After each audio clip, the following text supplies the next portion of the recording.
আসসালামু আলাইকুম। আপনারা সবাই কেমন আছেন? আশা রাখি আপনারা সবাই ভালো আছেন।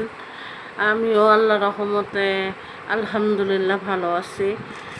তবে আজকে আমি বাজারে গিয়েছিলাম। বাজার থেকে কী কী নিয়ে আসছে, আমার বাজার করার মতো লোক নেই, কারণ আমার হাজব্যান্ড বাহিরে থাকে। আমারে বাজার করতে হয়, সংসারে যা কিছু লাগে সবই আমার করতে হয়। তাই আমার যখন করতেই হবে, তাই আমি বাজারের থেকে কী কী নিয়ে আসছি দেখেন। প্রথমে এই দেখেন টমেটো নিয়ে আসছি, যেটা ছাড়া সবজি পাক করা যায় না, ভালোও লাগে না। তারপরে এই ধনিয়া পাতা আপনারা চিনেন কিনা জানি না, এটা আমাদের দেশে বলে যে বিলাতি ধনিয়া পাতা, এটা নিয়ে আসছি। সাথে শসা নিয়ে আসছি। তারপরে বেগুন নিয়ে আসছি।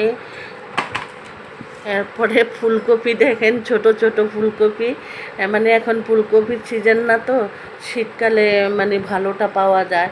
তারপরও মেয়ে খাইতে চাইছে তাই নিয়ে আসলাম। এই যে ফুলকপি, সাথে নিয়ে আসছি এই যে সিম নিয়ে আসছি দেখেন, এই সিম। তারপরে সাথে আরেকটা হলো সবজি জালি কুমড়া, এরপর হলো চিচিঙ্গা। চিচিঙ্গা নিয়ে আসছি। আমরা এটা ডিম দিয়ে ভাজি করে খাই, অনেক মজা লাগে। আপনারা খেয়ে দেখবেন, ইনশাল্লাহ ভালো লাগবে। তারপরে নিয়ে আসলাম এই যে নারকেল পিঠা খাওয়ার জন্য। সাথে নিয়ে আসছি মাছ নিয়ে আসছি, এই দেখেন মাছ।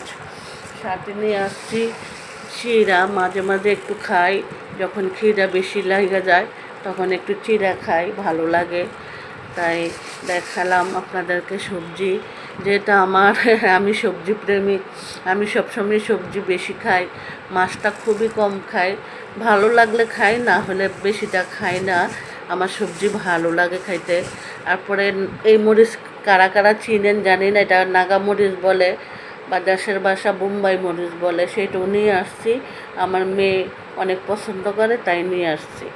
তো আল্লাহ হাফেজ, আপনারা সবাই ভালো থাকবেন, সুস্থ থাকবেন। হ্যাঁ।